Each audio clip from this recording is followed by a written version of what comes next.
आगरा प्रबुद्ध जन सम्मेलन में पहुंचे सांसद चंद्रशेखर आजाद। मीडिया से बातचीत में कहा कि सत्ता की भूख हमारे लोगों में पिछले 15 सालों से यूपी की सभी विधानसभाओं में हमारा 80% संगठन बन चुका है। जिन पर पावर रहती है उन्हीं का आत्मसम्मान रहता है, उन्हीं को अवसर मिलते हैं। त्रिस्तरीय चुनाव में मजबूती से चुनाव लड़ेगी आजाद समाज पार्टी।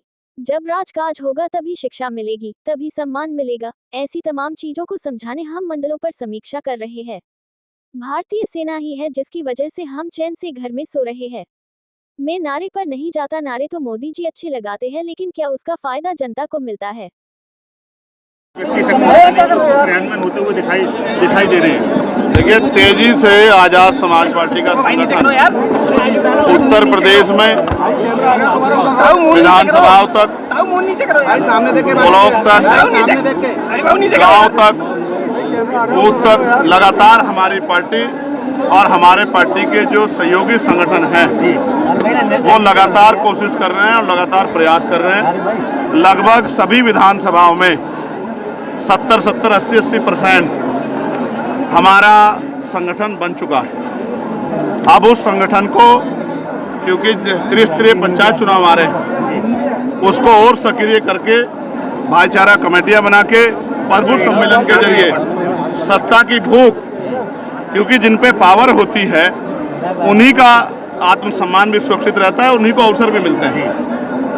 ये भूख जो है, जो पिछले 15 साल में हमारे लोगों में ठंडी हो गई थी, उसी भूख को दोबारा जगाने के लिए कि वो लोग राजकाज को समझे।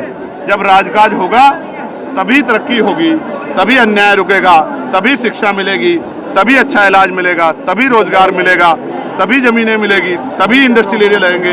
ये बात समझाने के लिए हम लोग हर मंडल समीक्षा कर रहे हैं। आज आगरा में ये समीक्षा हुई है। शाम के समय फिर एक बार पार्टी के वरिष्ठ नेता और क्षेत्र के बुद्धिजीवी लोगों के साथ, व्यापारियों के साथ एक चर्चा होगी। फिर कल अलीगढ़ हम लोग जाएंगे। इसी तरह से ये संघर्ष का कार्यक्रम चलता रहेगा। अगले शुक्रवार को हम लोग दूसरे मंडल की तरफ प्रस्थान करेंगे। सेना के जयकारे लगा के भारतीय जनता पार्टी लगातार, और जो प्रधानमंत्री है वो कह रहे हैं कि मेरे लहू में सिंदूर बह रहा है। क्या कहना चाहिए? नहीं, ये पूर्ण रूप से पॉलिटिकल बयान है और मैंने सरकार से मांग की थी कि उनको 1-1 करोड़ रुपए का मुआवजा मिलना चाहिए। प्लस जो जिनकी जान गई है, जो भारतीय नागरिक थे, उनको भी 1-1 करोड़ रुपए का मुआवजा मिलना चाहिए। मांग मैंने उठाई थी। तो मैं भारतीय सेना के जिंदाबाद के नारे इसलिए लगा रहा हूँ कि भारतीय सेना ही है जिसकी वजह से हम लोग चैन से पढ़कर घर में जी करनी चाहिए। लोकतंत्र है, सबको अपनी बात रखने का अधिकार है। हम कमजोर वर्गों का नारा जो बहुजन समाज के लिए है, SC, ST, OBC और माइनॉरिटी के लोगों के लिए है, जो पिछले 40-45 साल से हमारे महापुरुषों ने संघर्ष करके जो भाईचारे के बीज तैयार किए हैं, उन्हीं को मजबूत करने का काम हम लोग कर रहे हैं। मैं नारों पे नहीं जाता। नारे तो मोदी जी भी अच्छे लगाते हैं, नारे तो अन्य पार्टी भी अच्छा लगाती है, लेकिन क्या उसका फायदा जनता को मिलता है?